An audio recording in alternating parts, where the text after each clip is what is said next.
Good evening, everybody, or good afternoon, good morning, good night from Ponte Vedra, Florida. Here, I am recording this actually as of Sunday, April 19th, 2025. It's currently 9:30 at night. I'm hoping to get this out by noon on Monday, April 20th.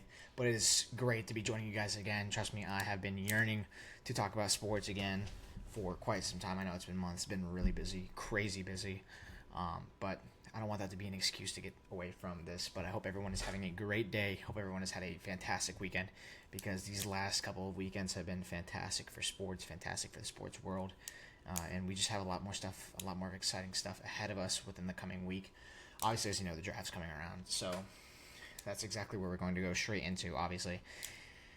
I don't have a mock draft up yet. I hope to get one done by Thursday. I believe it is Thursday that the first round officially kicks off for the NFL draft. So I will try and get one by then. But, I mean, for the first round, realistically, obviously, you know, there's no one other than Fernando Mendoza I see them going first overall. That's unanimous for just really anybody across, you know, sports media, all that stuff. There's nobody that I think that would be different. Obviously, Clint Kubiak has explained multiple times, you know, when he comes to a team, especially with, you know, the fact that before the Super Bowl and all that stuff, it was looming that he would be coach of the Raiders. He had been in talks, he had been interviewing multiple times with the Raiders, but he wanted to mold an offense, which he is a former offensive coordinator. He wanted to model, you know, his offense around, you know, a quarterback, which is pretty much the foundation for an offense. You know, having a quarterback, obviously having a good O-line, you could build around this guy. So yeah, obviously, you know, April 23rd, that's this Thursday, that begins the first round. And Thursday, I'm not going to be too, excited about the draft. Obviously, due to the fact that the Atlanta Falcons will not be picking on Thursday. They will actually be picking on Friday, hopefully, still. They have like the 43rd pick. Somewhere in the 40s, the Atlanta Falcons have a draft pick. But, I mean, man, I'm really going to be bashing and battering the Falcons in this segment of Mic'd Up.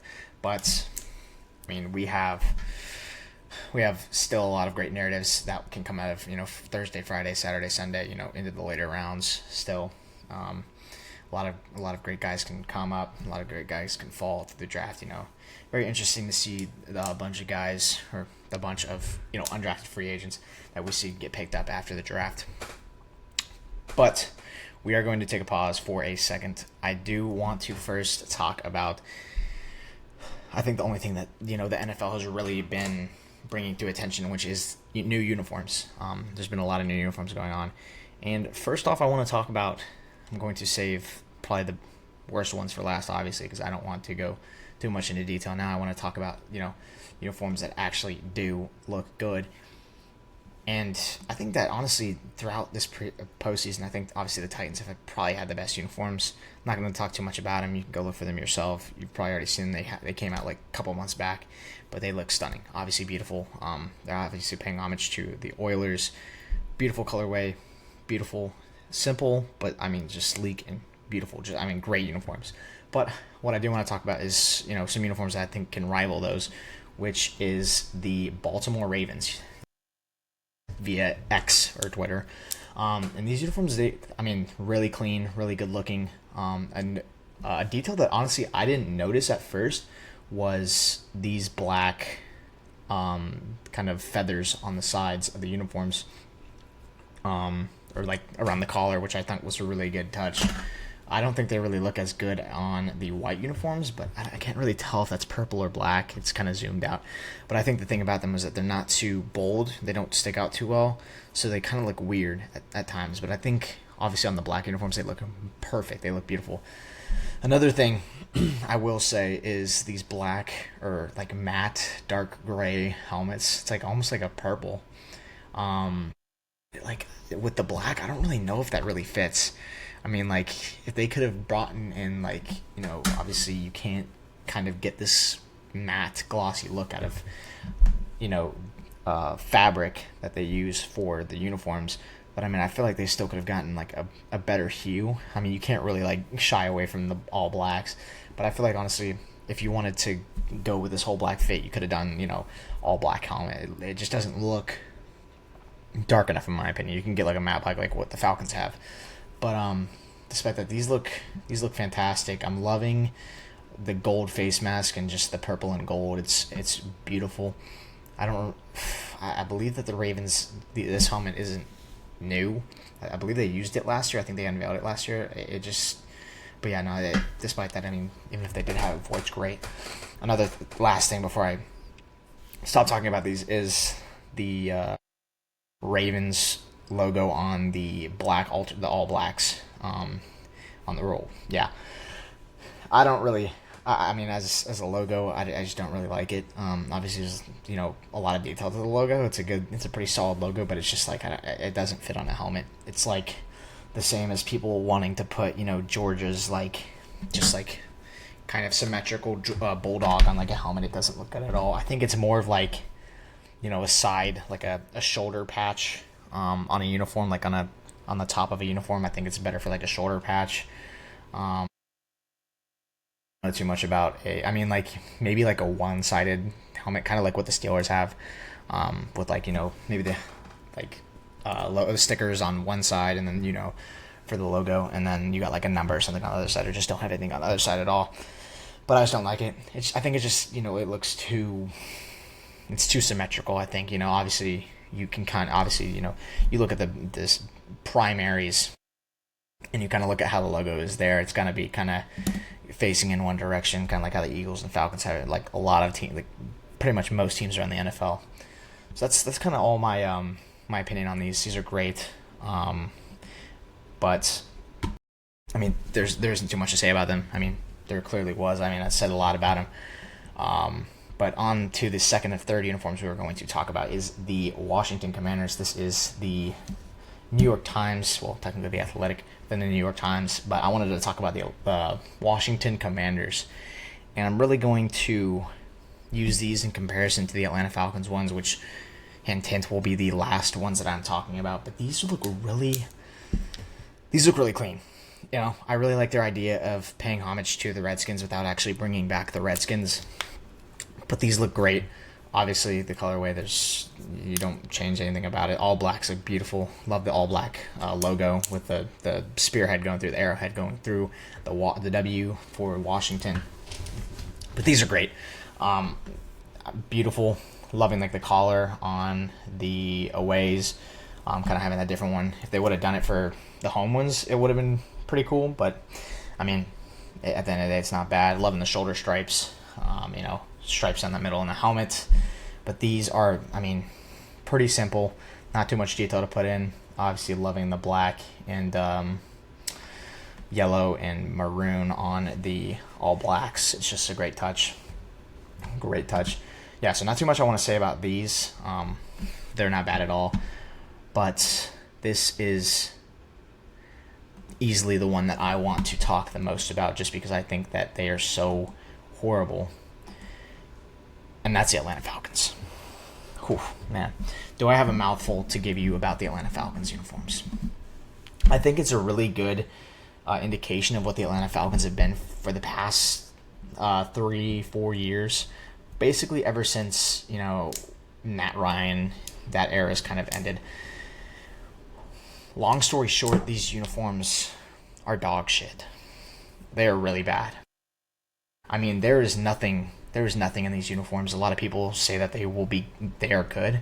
A lot of fellow fans that I've talked to have said these are good, and it's the same people. I mean, I've gone into full detail about this. If you follow the socials, if you follow Instagram, or if you follow TikTok, you've seen me talk about these, but these are very mid. They're bad. It's like, I think every single time I look at these, I'd expect to, kind of for them to grow on me, but if anything, it's been worse than that. And seeing all these teams like the Commanders and the Ravens drop these new uniforms that are great and actually look like they took effort on them, it's just, it makes me more enraged. And I think the thing that is even worse about this, which I'm actually weirdly just like literally in this moment just now noticing, is how with the red and the white uniforms, or the jerseys, they say Atlanta on the white ones and Falcons on the red ones. And that just really pisses me off, because I mean, honestly, I can't really tell you. They look really bad. There was no sugarcoating. There was nothing. They look like shit. And this is really something I wanted to get out in a TikTok, but I feel like it would take way too long for me to talk about it, and nobody wants to see like a 5-minute long TikTok about the Atlanta Falcons uniforms. But these are bad. First to start off with, all bright red uniforms, bright red jerseys. It's just straight red. There's nothing else on there. There's no design concepts. Like, something that's different with the Commanders is that I talked about the stripes on the shoulders. They could have easily done that here with the Atlanta Falcons, but they chose not to. They didn't do that with red. They didn't do that with the primaries. They didn't do that with the white uniforms. And it just looks horrible. They look like practice jerseys. I made a joke, and I think this joke is really funny. A lot of people probably don't think the same thing, but it's a joke, but it's really true. Fanatics, or just the Atlanta Falcons in general, their merchandise, they sell these like red, and they have been selling them for the past however many years. I think really forever. They've been selling these like T-shirt number and like nameplate uniforms, and it's literally the exact same things as you look at around. And they have made ones for the new uniforms, like with the different fonts for the numbers, different fonts for the names on the back, and they literally look no different. They look no different than these jerseys, but they're charging these jerseys for like $150, $200 for some uniforms. But these are, one thing I will say that are good about these is the stripe on the pants. They look great, easily look way better than the old ones. But what I will say is that in comparison to the 2020 era, 2020 to 2025 era uniforms, these are a step down. These are a step down for sure. Obviously, a lot of people wanted red, but I think that is more in the concept of the helmet. I do like how they brought back the red for the the jerseys, but they just killed it. And I think the main point of contrast between these and the Commanders uniforms is how great the Commanders did to honor the Redskins uniforms, and how the Atlanta Falcons, they were kind of going into these uniforms with the same goal to honor the Dirty Bird, back in the era of Deion Sanders and Andre Rison and all the greats back then. But they wanted to do the same thing, but the only difference is that they literally took that concept from like the 80s, 90s, all the way up till like 2002, 3, when they originally changed the uniforms over, and they just shit on it. Like, didn't do anything to change the helmets. I think literally the sticker on the helmet is on the right where the face mask is kind of bolted up by the top. That's different. It's the same color. No new uniforms or no new helmet stuff. Obviously, the fifth little combo that isn't shown in this is the throwback uniforms, which literally did not change. Literally didn't change from the last the last run of uniforms that we had. Didn't change at all. They didn't do anything to that. So these are a fat F. If I could give something a 0, I would give these a 0, but I really can't, because it's just, they did something to it, so it's a 1. It's a 1 out of 10, but these are the fat F. It's really frustrating to see, people get paid to essentially do nothing with the uniforms and to not put any character into these uniforms. I can name countless, college, like D2, D3 college schools that have better uniforms than this, and it's really frustrating. So, yeah, realistically, obviously, we know the Falcons are going to be horrible, god-awful next year in the NFL. They've lost so much. Their new front office completely lost a bunch of defensive players. Offense is kind of in shambles here and there.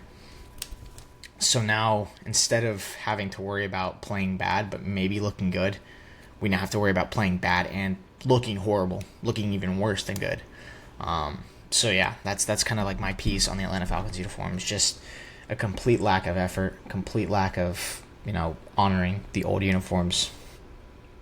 But yeah, no, I know Deion is somewhere just tossing and turning at night, just looking at these uniforms. Not that he really, obviously, the Falcons were the only team that he played for in the NFL, but yeah, those are horrible uniforms. I can't explain how much I hate them and how much I despise them. But yeah, so I'm just going to save myself the trouble of, talking more about that. But with more NFL news, obviously, like I said, with the draft and stuff going on, there's been moves going here, there, everywhere. And we did have a shift in some picks within the last couple of days. Dexter Lawrence is going to Cincinnati. He was traded there on a 1-year, $28 million deal. So he still has a couple years left in his Giants contract, I believe. and this 1 year is just an extension to that. Obviously, the compensation that's going to the Giants, I know as of right now, I didn't know too much about the details. I believe it is just the first round pick, which is their 10th overall. So now the Giants have the 3rd overall pick, and they now have the 5th and the 10th overall pick.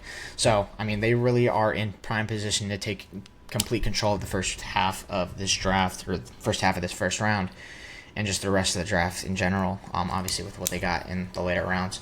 So, unlike the Atlanta Falcons, they're in prime position to be a contender this next year. Obviously, John Harbaugh, new coach there. People love him.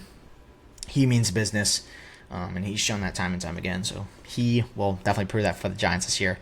So very interesting. Keep your eyes on the Giants in the draft. Also, talking about these big old deals, Will Anderson, I believe it has become the highest paid non-quarterback with a 3-year, $150 million deal with the Texans. They secure one of the prime elite pass rushers in the NFL.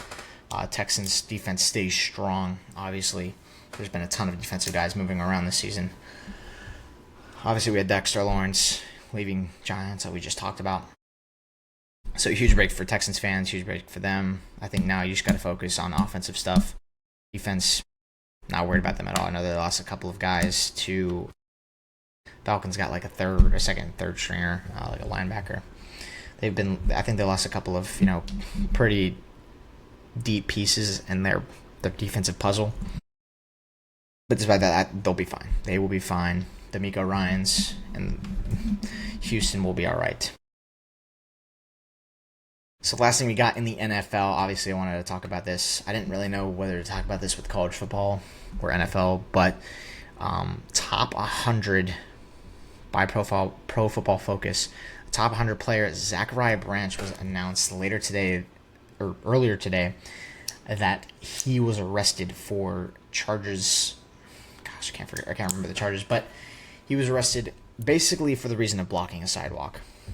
Now, I believe this did happen in Athens, and reading into reports and stuff like that, it really raises my suspicion about past arrests, in Athens, with Georgia and these damn cops.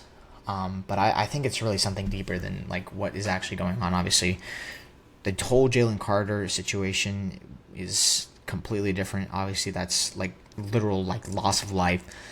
Obviously, there's been speed infractions and stuff like that been put in on these players, but I think that there's something going on.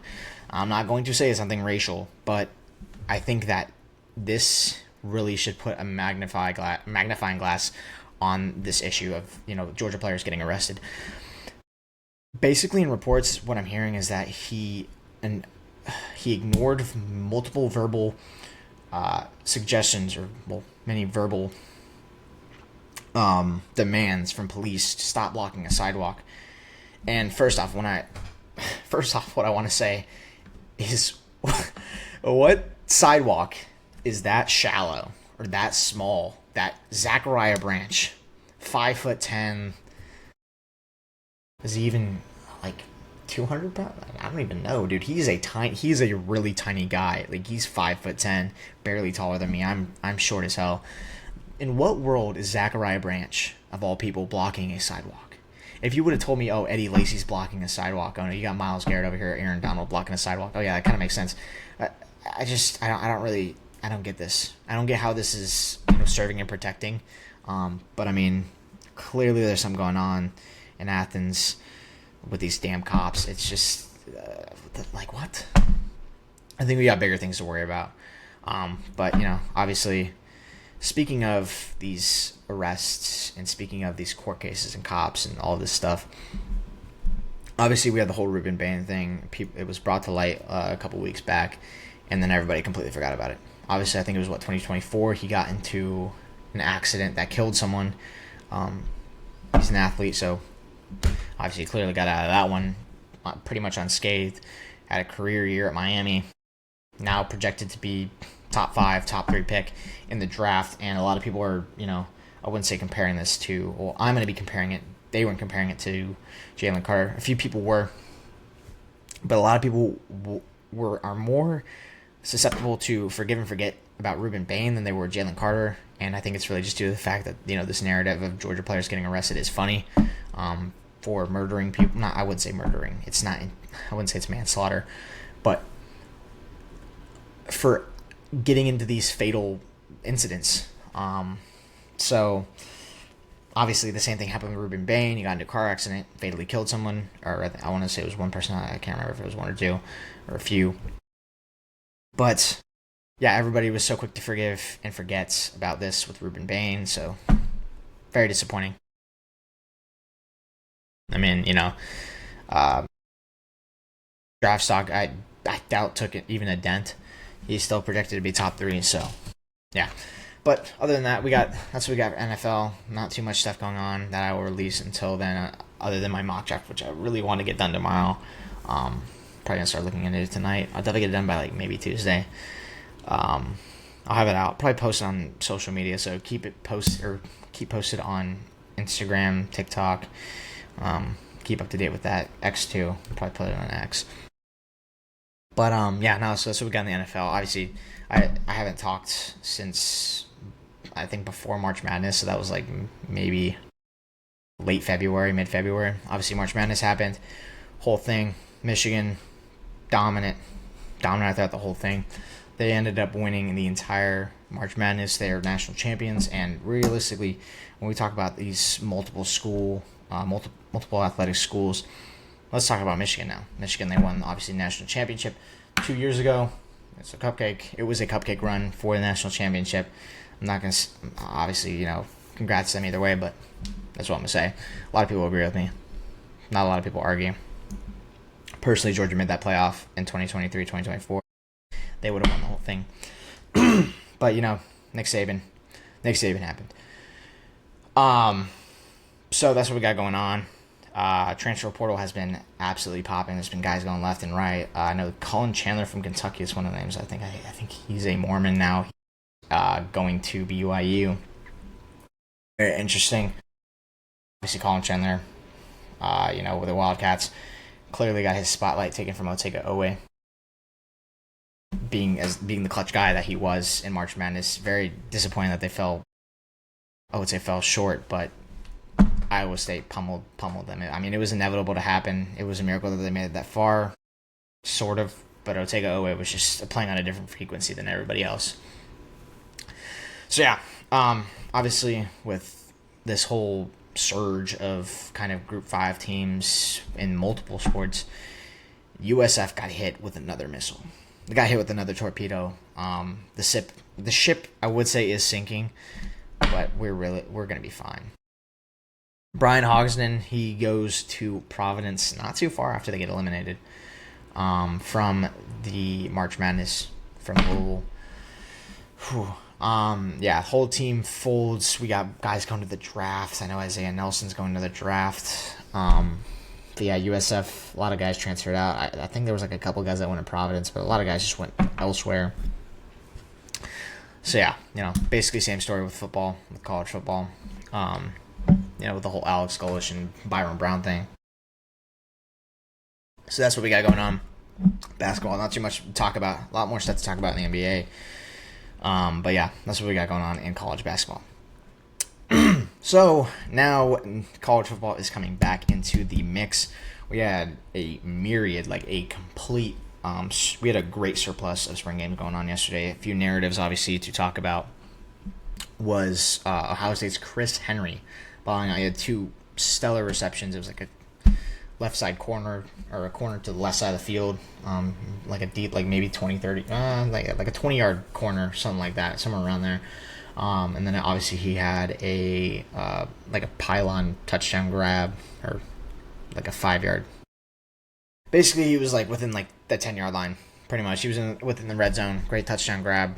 But yeah, he just looks cool, calm, cool, and collected for Ohio State. So again, gosh, man, I feel like we were having this conversation last year. Ohio State's wide receiver core is going to be an issue Obviously, Jeremiah Smith returning for more than likely his final season before he goes off to the draft. Chris Henry Jr. And then I know during practices, there's been this guy, Brock Boyd from Texas. He's been showing out. I believe he went to DeSoto, if I'm not mistaken. Gosh, I probably butchered that so bad. He probably went somewhere else. But realistically, when I think about Texas football, DeSoto is the only place I think of.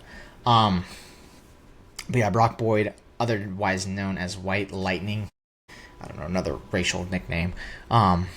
He's been balling out in spring practice. I know that there was a clip going around of, I think it was fans or teammates, students, I don't know, talking all the smack to him.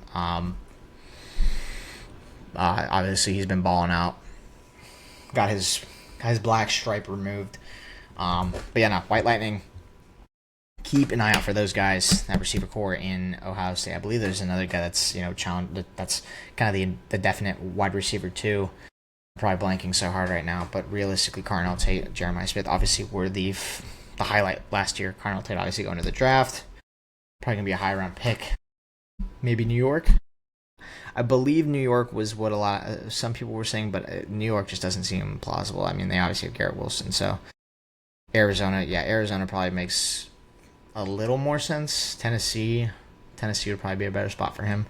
So that'll definitely be a very interesting topic in my mock draft. LSU, Ole Miss were among some teams that did not have a spring game. I can't remember Ole Miss had one. Obviously, LSU doesn't have one, which is really, really interesting. Obviously, there's been so much drama going around with them. They've spent like $40 million on the portal this year. I think it was way more than that. I think that's like a rough estimate, but the estimate is probably way off.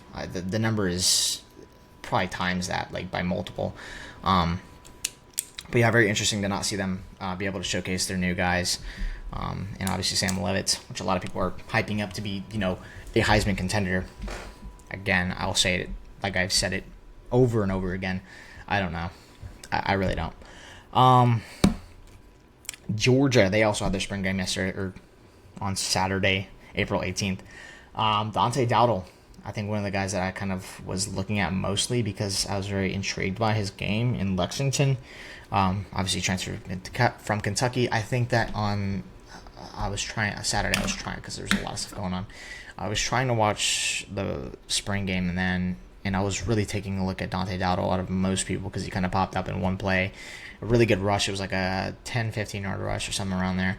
It looked really aggressive. Obviously, he had like a stiff arm or something like that, but he looks really good. Obviously, when we talk about spring games and even especially in the run game, rushing or just kind of even like something like a yard after catch where you have the ball and you're pursuing the end zone. Obviously, there's not too much defensively we can talk about because defense is like going maybe 70%, 75%. They don't want to overdo it, especially you got to be violent in these actual games that matter.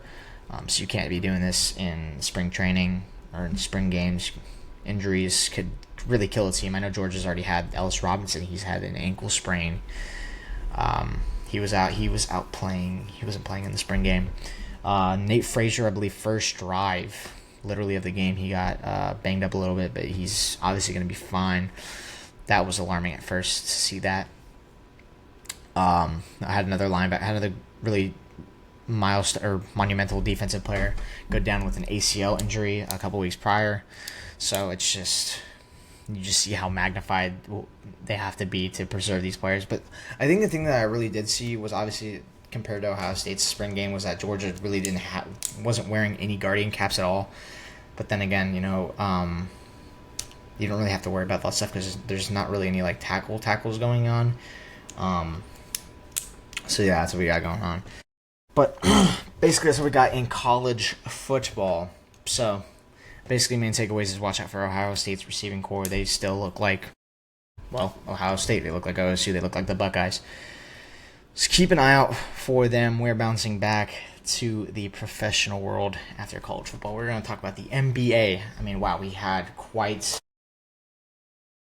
the play-in tournament. I know that the the Heat and the Hornets really was quite a start to the plan. And I mean, realistically, we got a bunch of the stuff in the play-in tournaments. We got a lot of this, as a lot of people would say, tomfoolery going on in the plan, and a lot of times it's basically around the Miami Heat. Miami Heat did end up getting eliminated by, I want to say it was the Magic. So basically, that's what we got going on. Magic play the Pistons. Actually, they play Cunningham and the Pistons in the playoffs. I believe they actually played earlier, or they were playing when I was kind of looking up everything.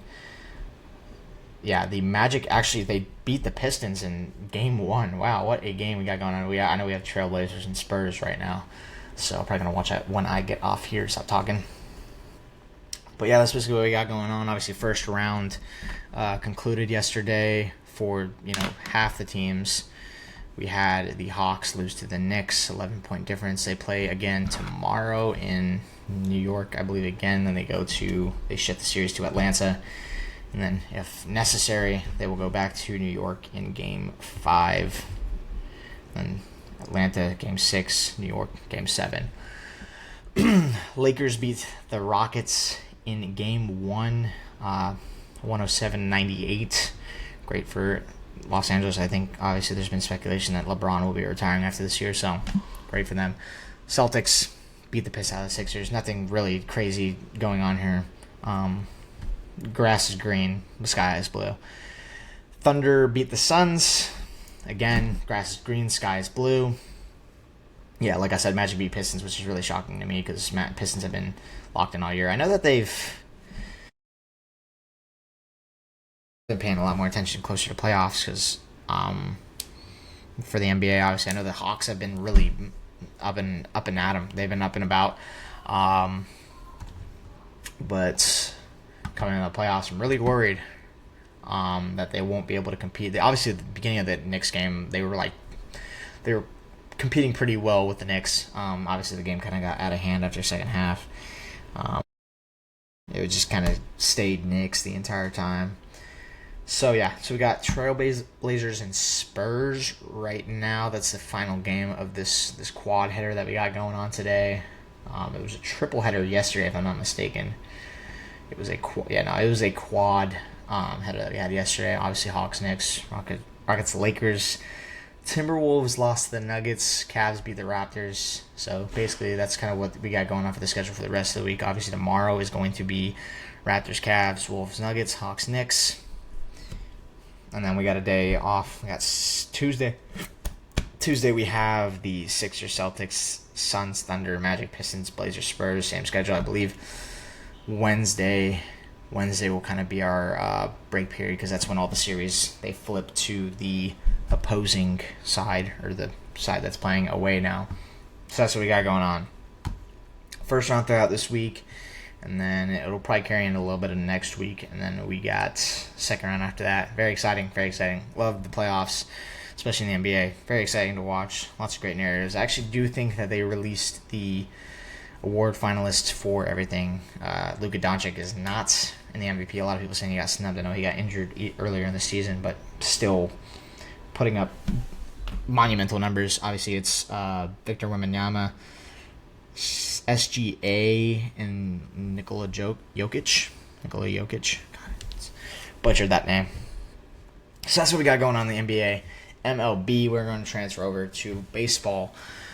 So obviously, as you know, March 25th, 26th, which was about in 6 days, it will be a month since we started the MLB season. A lot of great stuff going on, obviously. Mike Trout started off really hot, got banged up a couple times, but he's been back, been playing well. So that's what we got going on. But let's talk about Andy Pages for the Los Angeles Dodgers, from Havana, Cuba. And he's really popping off. He's first in batting average, first in RBIs, 18th in home runs, and his OPS is third. This dude is a stud, absolute dog. Obviously, I wouldn't expect anything less from a Dodgers player to be in the early conversations for, MVP maybe. Obviously, all that stuff. It's definitely going to be a Dodgers player that wins NL MVP. Ronald Acuna, he's had some games, but he hasn't really gotten kicked off yet. He's been kind of playing more great defensively. But really, Atlanta is just kind of, I mean, they're thriving. But I mean, honestly, thriving would not be. I mean, they're playing well. They're playing well despite the fact that their pitching depth is really out of funk. The relievers are hit or miss at sometimes. It's a really interesting scenario in Atlanta. It's kind of always been that way. Technically not even Atlanta, by the way. I just want to let you know it's Marietta, Georgia. Like an hour north. But yeah, obviously, when I'm talking about NBA, I'm talking about NFL, talking about MLB. Man, it brings great joy that the Northerners are playing bad. I know that the Mets were like, at the start of the season, they were like 7-2, 7 and something like that. They were playing great. They were one of the top teams in the league. And then they lost 11 straight. I know that the Cubs hit like a walk-off today, I believe, to put the Mets down 11. And now they are the dead last team in the MLB. Brings tears to my eyes. I know that the Phillies are not too far off them.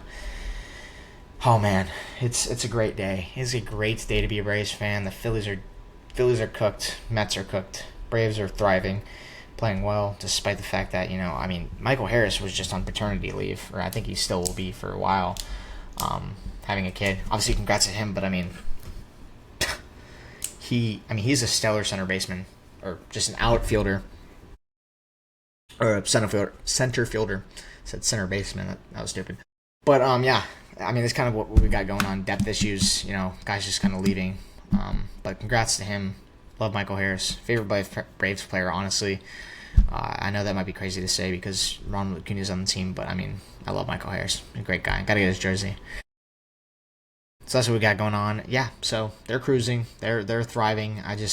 I'm really interested to see how they play after All-Star break, and I know it's a long way out. We still have, like 130, 140 games left to play. But yeah, so Braves are in the rotation. Dodgers, Padres, and the Braves are in the early top three 1 month into the new season. In that order, by the way, obviously Dodgers, not surprised. They have all the money in the world, and they're just in the offseason, they just blew a bag. So they're definitely chasing the three-peat. Obviously, Yankees, they're kind of in the same scenario, but they're like 7th, 8th in the MLB, so they're kind of falling back a little bit. But I don't doubt that they'll be there towards the end of the season, towards the World Series, that they'll be representing the AL in the World Series. So that's what we got going on, and we are going to head into our final segment, which honestly is the most depressing, I think, to talk about, especially in these past couple of weeks, is the PGA Tour. Oh man, let me tell you. But, it could be as sad as it wants, but it's been really an exciting couple of weeks in golf. Obviously, it's been an exciting couple of months in golf, I think really since TPC, I want to say. It might have been before that, but TPC really kind of kicked it off.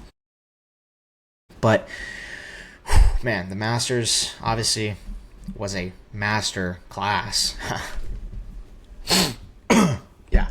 No, Masters was brilliant. It was cinema, peak cinema, as some may say. Rory obviously wins back-to-back, joining Tiger, Jack Nicklaus, and Nick Faldo, dating all the way back to the 1960s. Wow. I don't even think my parents were born around that time. Wow, that is a long time ago. But yeah, that huge milestone for Rory McIlroy. Obviously, excited for the guy. Didn't want him to win, but, why do I care? I'm just a random guy from Ponte Vedra, Florida. Why the fuck would Rory McIlroy care what I have to think? But despite that, great for him. Obviously, adds onto his resume. Hopefully, people will start respecting him now. Hopefully, people will start respecting this now. I think I talked about this on TikTok, but everybody coming into the tournament's like, oh yeah, Rory McIlroy's defending his Masters tournament. Let's ride or glaze Bryson DeChambeau, that has abandoned PGA and has gone to play for the shitty LIV. Yeah, so let's glaze this guy instead of the guy that literally dominated last. Well, dominated is a very heavy word for what it actually was. But despite that, Obviously it's a great feat. Bryson DeChambeau, Bryson DeChambeau doesn't even make the cut. Didn't even make the cut for the weekend. Obviously, very depressing to see. I love Bryson DeChambeau. I think when I really got back into golf a year and a half ago, it was really Bryson DeChambeau that really kind of kickstarted that back off for me. So it hasn't been too long that I've been kind of invested in golf, but still, just love it. Love golf. Love it.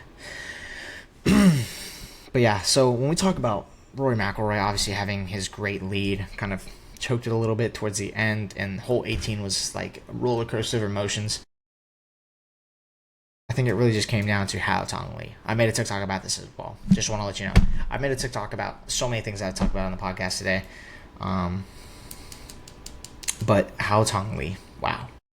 Hole 12, hole 13, dude was out here, just seeing, I don't even know what he was seeing.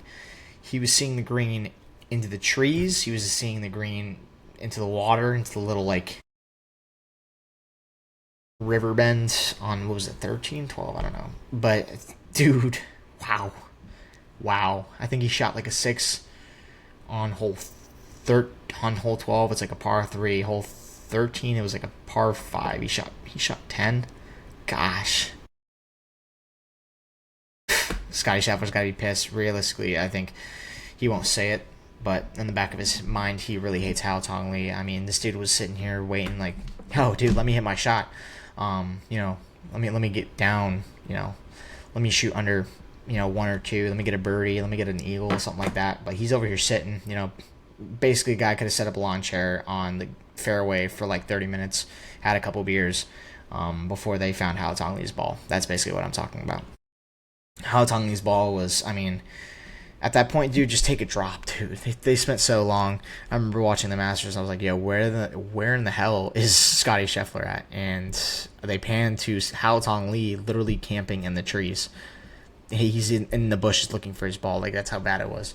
Obviously, no disrespect to Hao Tong Lee, but I think that Hao Tong Lee single-handedly pretty much costed Scottie Scheffler his third Masters in 4 years. 4 years, yeah. That's quite a feat. 4 or 5 years.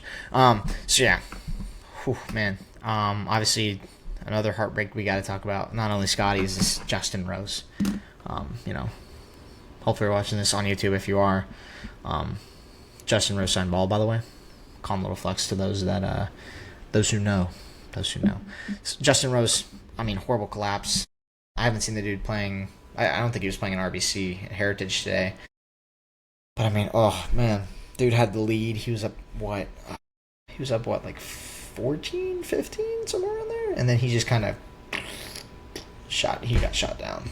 He was up 13, or it wasn't up that high. Nobody ever really gets that high in Augusta, into the 14s, 15s, 16s. I think Rory was, and then he kind of just dropped a fat shite on Sunday, but obviously it was enough to get the win, and it really came down to one stroke. And then we had today, or technically yesterday, if you're watching this on Monday, which most people probably will be, we had the fat... Oh man, 2 weeks in a row, Scottie Scheffler he's on watch. Damn, man, it's really a bad thing for the guys out here. It is a really bad thing for the guys' mental health in golf. Scottie Scheffler has another heartbreaking loss at RBC Heritage in Hilton Head, South Carolina. Gosh, he was doing so well. It's not even that he's starting bad. It's just, I guess the guy just needs to start more explosive. I think, obviously, Matt Fitzpatrick, we got to talk about the first narrative, or the main narrative, before we go into basically what I care about and what probably a lot of people don't really care about. Matt Fitzpatrick, obviously, he wins RBC Heritage with a final score of, under 18. He shot a birdie on hole 18 for the win there in a playoff with Scottie Scheffler. He shot par, but it was just heartbreaking. That fairway shot was just brutal. That second shot for Scottie was just, gosh. Man, I just knew it was over. But, so playoff happens. Scottie lost by a literal shot. He hit it, and I want to say the wind just kind of took it and it just went straight up, and then drop down. It's basically like he's just hitting like a little like a pop up, I guess, in baseball terms. But yeah, no, gets it back on the green after that shot. Got pretty close, and then, oh man, that really could have been like a birdie. Like it was just, it wasn't that close, but it was pretty damn close. Shoots for par. Matt Fitz shoots for birdie. Oh man, it just breaks everybody's heart. So that's what we got going on. Huge for him. Congrats to him. I know he won back in 2023. Back then he had braces, so that's huge. I believe he's the only European to win RBC Heritage twice.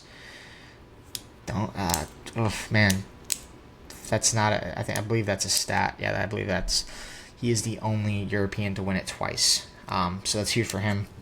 Obviously, congrats. Clearly he likes the course. But I mean, Mother Nature really just took Scottie by the balls and just ripped this script off. So I mean, really unfortunate. But yeah, with PGA Tour, obviously eyes are ahead, not for the Miami Championship. Obviously, more golf is very encouraged, but I think eyes are definitely set for the PGA Championship in mid-May, and then the U.S. Open in late June. Obviously, Scottie Scheffler, literally the missing piece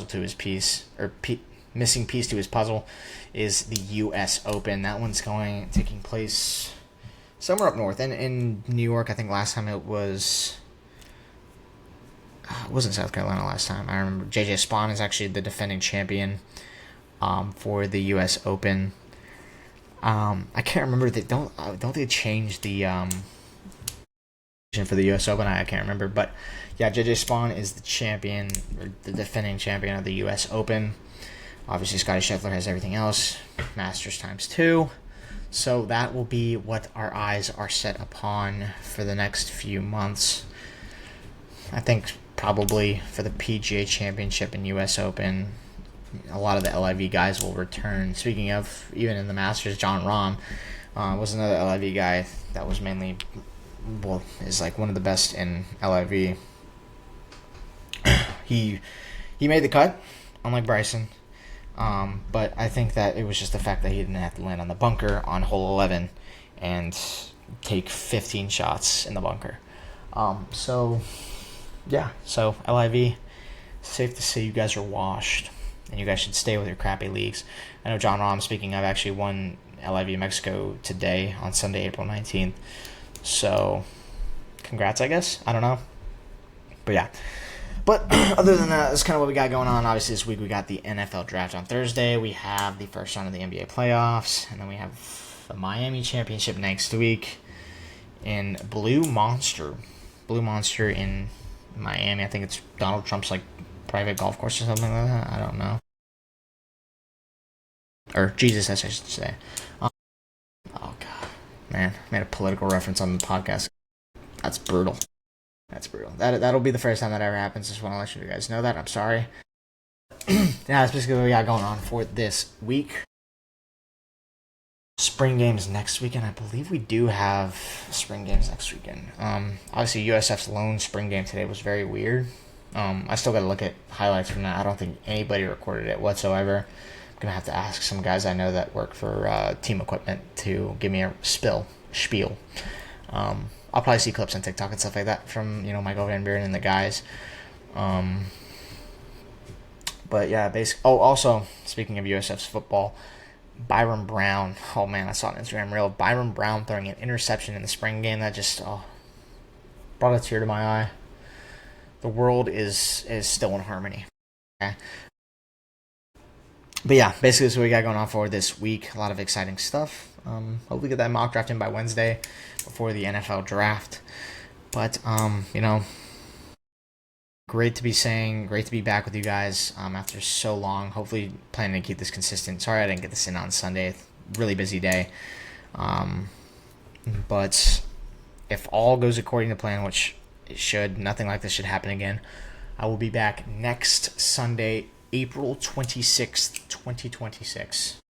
Wow, April 26, 2026. For another edition of Mic'd Up, we will be covering the draft, obviously going into the 7th day. Be covering golf, be covering NBA first round, if it concludes by that time, which I don't think it will. I think it goes actually into May. But that's what we got going on. I'll catch you guys next Sunday here on Mic'd Up.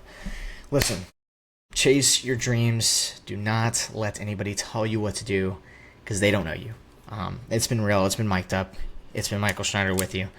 I hope everybody has a great rest of their Monday. I hope everyone has had a great Sunday where I'm talking right now. Hope everyone had a great weekend. Hope everybody has a great week. And I will be very excited. I'm very eager to talk to you guys again next Sunday, the 26th. So, it's been Michael Schneider. It's been Mic'd Up. I'll catch you guys next Sunday. See ya.